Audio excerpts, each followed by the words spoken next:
Praise the Lord. आप सबको जय मसीह की। ये तीसरा भाग है जिसमें हम बात करने जा रहे हैं अवसाद के विषय में। जैसा कि मैं आपको बताया भी था, अवसाद, चिंता, इनसे निपटने के लिए या इनसे जूझने की हमें इनसे ज़रूरत नहीं है कि हम इसमें स्ट्रगल करें। परमेश्वर का वचन हमें आज़ादी देता है। परमेश्वर का वचन हमें रिहाई, छुटकारा देता है। क्यों मैं इस बात को बोल रहा हूँ? क्योंकि बाइबल बताती है मेरे प्रियो, बाइबल में लिखा है, अगर आप भजन संहिता, हालेलुया, अगर आप भजन संहिता उसका 37 चैप्टर उसका वर्स 5 पढ़ेंगे तो वहां पता है क्या लिखा है? वहां लिखा है कि अपनी मार्ग की चिंता यहोवा पर छोड़ दे, क्योंकि और उस पर भरोसा रख और वही पूरा करेगा। पहली बात, अवसाद, चिंता, डिप्रेशन, है ना, इन सब लोग आज के समय पर सब लोग इसमें स्ट्रगल कर रहे हैं। आज के टाइम पर सब लोग इससे जूझ रहे हैं, लड़ रहे हैं। कोई टैबलेट्स खा रहा है, कोई कुछ कर रहा है, कोई कुछ कर रहा है।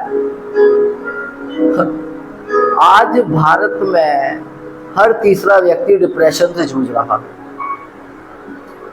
कभी परिस्थितियों के कारण तो कभी पाप के कारण, लेकिन जूझ रहा है। लेकिन बाइबल बता रही है भजन संहिता 37 उसके 5वें वचन के अंदर कि तू क्या कर, अपने मार्ग की चिंता को यहोवा पर छोड़ दे, क्योंकि उसको तेरा ध्यान है और उसको वही पूरा करेगा। लेकिन अगर हम बाइबल की पुस्तक भजन संहिता 55 अध्याय उसके 22 वचन को पढ़ते तो बाइबल कहती है अपना बोझ यहोवा पर डाल दो। अपना बोझ यहोवा पर डाल दो और भूल जाओ। क्यों? क्योंकि वो तुम्हें संभालेगा और वो धर्मी को कभी टलने नहीं देगा। आमीन। मेरे प्रियो, मैं आपको एक और चीज बताता हूं। हम लोग बाइबल देखते हैं, हम लोग इतने समय से प्रचार करते हैं, हम लोग सारी चीजों को बताते हैं, हम लोग चर्च जाते हैं, फिर भी कहीं ना कहीं वो अवसाद, कहीं चिंता, कहीं डिप्रेशन से कहीं ना कहीं कोई ना कोई कैसे ना कैसे करके जूझ रहा होता है। मेरे प्रियो, मैं आपको जो बताने जा रहा हूँ ना, जो उसको बड़े ध्यान से सुनिएगा। वो आपको बड़े ध्यान से सुनने की जरूरत है।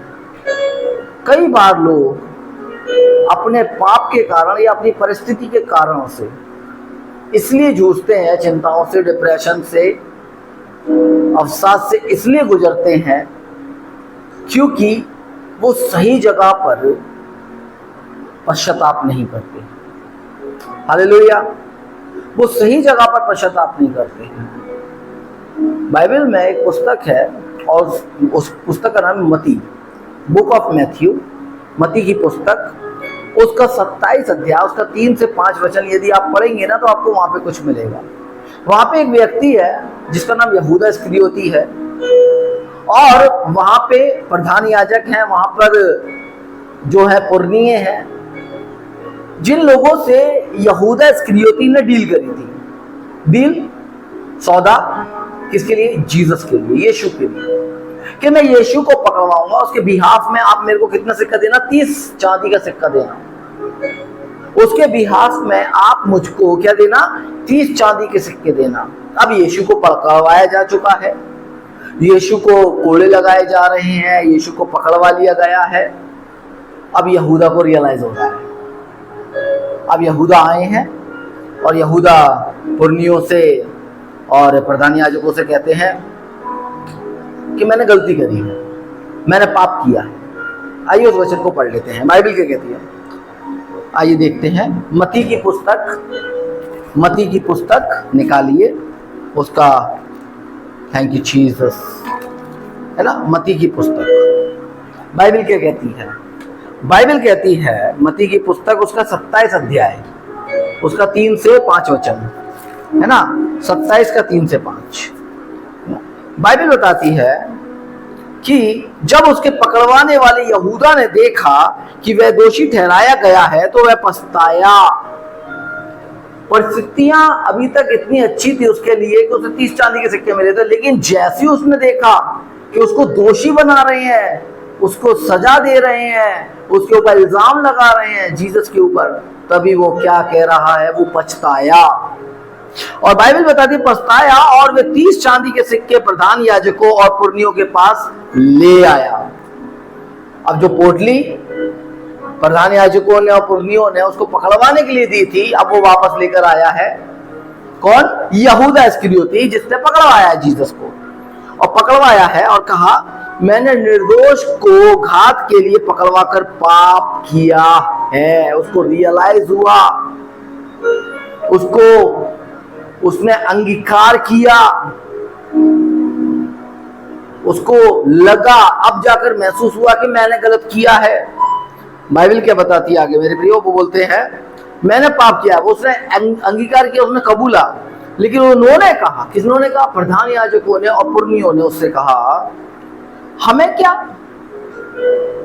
तूने क्या किया इससे हमें क्या भाई? तू जान इस बात को, तूने जो किया, हमारा तुम्हारा सौदा हुआ था, तुमने यीशु को पकड़वा दिया, हमने यीशु के बदले तुम्हें 30 चांदी के सिक्के दे दिए, अब तुमने पाप किया, पुण्य किया, ये किया, वो किया, इससे हमें कोई फर्क नहीं पड़ता।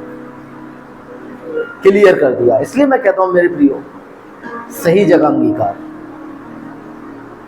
कभी भी अवसाद आपके जीवन पर राज्य नहीं कर सकता है, कभी भी कोई भी चिंता आपके जीवन पर राज्य नहीं कर सकती है, कभी भी कोई भी डिप्रेशन आपके जीवन पर राज्य नहीं कर सकता यदि आप सही जगह पर अंगीकार करते हैं।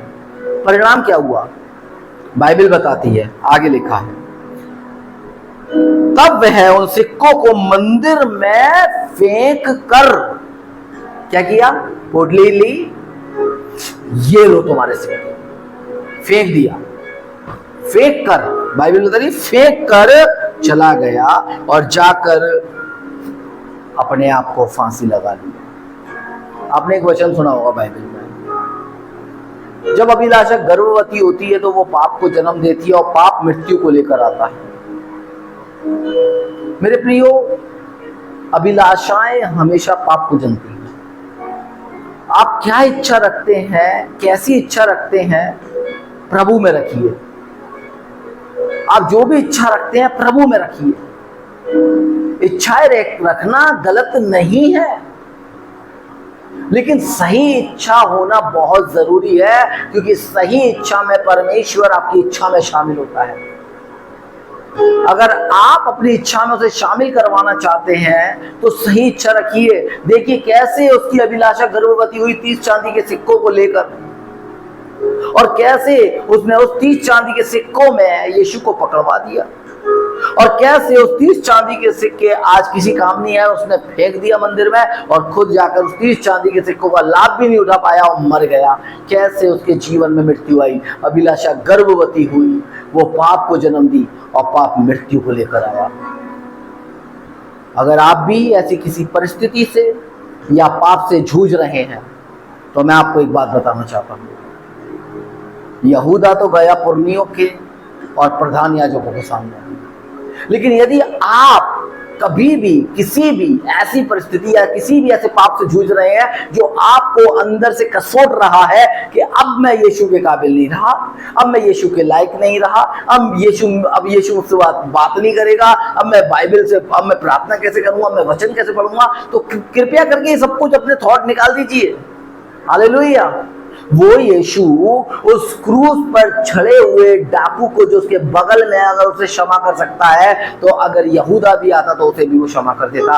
यदि आप आज किसी भी कंडीशन में हैं, या आपके अगल में बगल में, या आपके कोई भी परिचित में कोई भी ऐसे संघर्ष से जूझ रहा है, कैसा संघर्ष?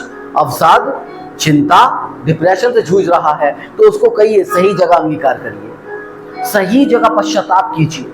सही जगह पश्चाताप आपको आपके जीवन में क्षमा लेकर आ सकता है। इसलिए परमेश्वर के वचन में लिखा है, हालेलुया, कि यहोवा के ऊपर अपना बोझ डाल दो, अपने मार्ग की चिंता यहोवा पर छोड़ दो। और सबसे सुंदर लिखा है मेरे प्रियो, भजन संहिता 23 में, वो कहता है चाहे तू घोर अंधकार से भरी हुई तराई में होकर चले तो भी हानि से नहीं डरेगा। परिस्थितियां पाप हमारे अनुकूल नहीं होती हैं, कई बार हमारी समझ से भरी होती है, कई बार हम उसमें हटपटा जाते हैं, सटपटा जाते हैं, समझ में नहीं आता क्या करे क्या करे क्या करे करते हैं। भाई समझने की जरूरत भी मत करो, सिंपल आओ खुदा से कहो, खुदा ये बोझ मुझसे नहीं उठाया जा रहा, ये परिस्थितियां मुझसे नहीं उठाई जा रही, मैं इतना कमजोर नहीं हूं कि मैं आत्महत्या करूंगा। मैं जानता हूं जो मुझे बल देता है, जो मुझे सामर्थ्य देता है, उसमें मैं सब कुछ कर सकता हूं। अगर आज आप किसी भी ऐसे व्यक्ति को जानते हैं या आपके परिवार में या आप खुद भी क्यों ना हो, अगर ऐसे किसी संघर्ष से जूझ रहे हैं तो कृपया करके अभी जाएं और अभी बोलें, पिता मैं अपने मार्ग की चिंता तुझको देता हूं, अपना बोझ तुझ पर डालता हूं और मैंने सुना है तेरे वचन में तू संभालेगा और मुझे कुछ हानि नहीं होने देगा। तेरे सोटे और तेरी लाठी से मुझे शांति मिलेगी और वो शांति देने वाला परमेश्वर है। वो क्रूस पे चढ़े हुए डाकू के जीवन में यदि शांति दे सकता है तो वो आपके और मेरे जीवन में भी शांति दे सकता है। वो शांति का परमेश्वर हमारे साथ है। जय मसीह।